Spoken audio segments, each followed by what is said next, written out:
Então, vamos aprender com eles, descomplicando questões do nosso dia a dia? Antônio do Prado e Fernanda Soares.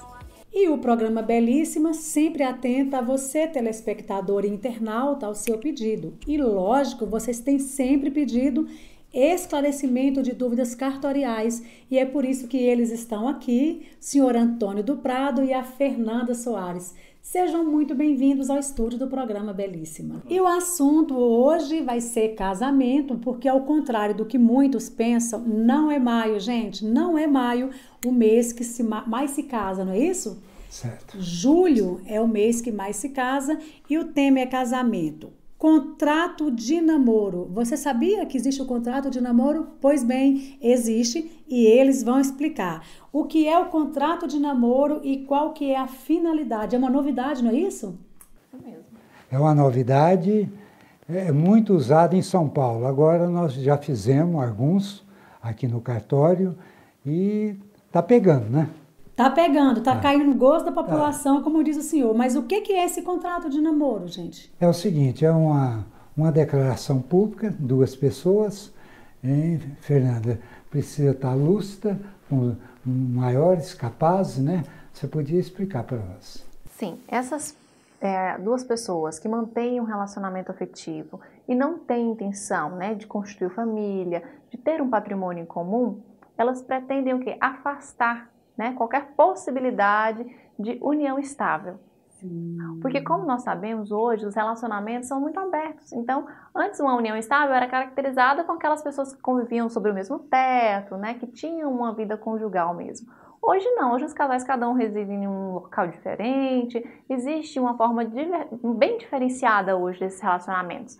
Então, o contrato de namoro, ele serve para isso, para afastar efeitos da união estável, para expressar que aquele casal ele tem apenas a intenção de se relacionar afetivamente e de forma alguma partilhar, né, patrimônio, nem de constituir uma família. E, Fernanda, e hoje o namoro, eles moram em casa diferente, viajam, e então para resguardar também, né? Isso mesmo, porque em caso de falta, né, de que um venha a falecer, ou até mesmo de futuramente alguma requisição judicial, uma parte não quer ser prejudicada, não quer ter o seu patrimônio atingido por aquele outro convivente. Então, eles fazem o contrato de namoro para deixar bem expresso que aquele relacionamento não vai caracterizar uma união estável. Então, veja bem para o telespectador entender, Fernanda e o senhor Antônio do Prado. A união estável, ela é caracterizada por um relacionamento debaixo do mesmo teto, onde, pelo tempo, com prova testemunhal, prova-se que tem os mesmos direitos que um casamento. Sim. Com este contrato, deixa de caracterizar ou de trazer para si os efeitos da união estável. Agora, esse contrato deve ser feito em cartório, porque nós temos fé de ofício. Sim, só documento público. Isso. Não é tabelião que deve fazer o documento. Mas a população deve ter gostado, mas tem muita gente que deve estar torcendo o nariz. Porque eu não quero aqui fazer nenhum demérito a ninguém, o senhor Antônio do Prado, mas tem pessoas que começam a união estável já com o pensamento, viver junto com a pessoa já com o pensamento de lá na frente constituir, olha, eu vou viver com a fulana de tal, lá na frente eu vou pleitear uma medida e aí eu estou assegurada. Para tirar proveito. Para né? tirar proveito. Então agora fica mais fácil. Sim. É bom que a população saiba disso. Isso. Esse documento é justamente para resguardar isso, né? Futuramente, às vezes a pessoa vem requerer uma pensão, sim, né? Vem sim. requerer, às vezes, participação em algum patrimônio que foi adquirido durante aquele período. Então, essa declaração, ela visa justamente isso, resguardar o patrimônio de cada um. Ô Fê, parece assim uma pergunta pejorativa, pouco inteligente, mas eu acho que vale a pena. E isso, solteiro. Obviamente, a bigamia não existe mais, né? O crime de bigamia, nesses casos, né? A pessoa casada tem um relacionamento extraconjugal. Porque a bigamia são 2 casamentos, não é o caso. Não. Mas, vale a pena esclarecer, a pessoa que pode fazer esse contrato só os solteiros, obviamente. Solteiro, divorciado, né? Sim, viúvos, o casado, lógico, está fora disso. Está impedido, né? Está impedido. Porque isso não vai caracterizar um concubinato, né? Sim. Que a lei já também não respalda. Tá. E onde esse contrato deve ser feito? Cartório? Cartório. Só documento público. Isso, as partes procuram um tabelião de sua confiança, né? E esse documento vai ser lavrado através de uma escritura pública, né? Que tem essa fé de ofício, onde nós vamos verificar a capacidade, a lucidez das partes também, né? Se elas estão aptas para fazer este documento. Ou seja, maior, capaz, aqueles todos os critérios legais, né?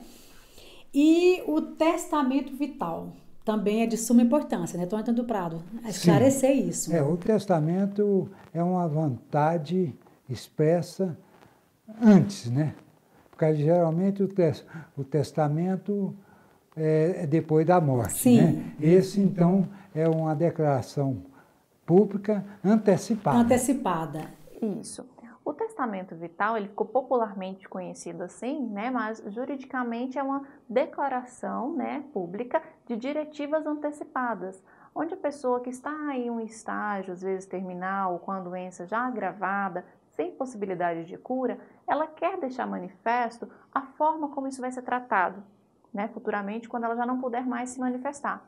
E onde ele se difere do testamento convencional, comum? Isso. O testamento comum, ele é um documento onde você vai dispor sobre questões patrimoniais ou não, mas ele só vai ter validade após o falecimento.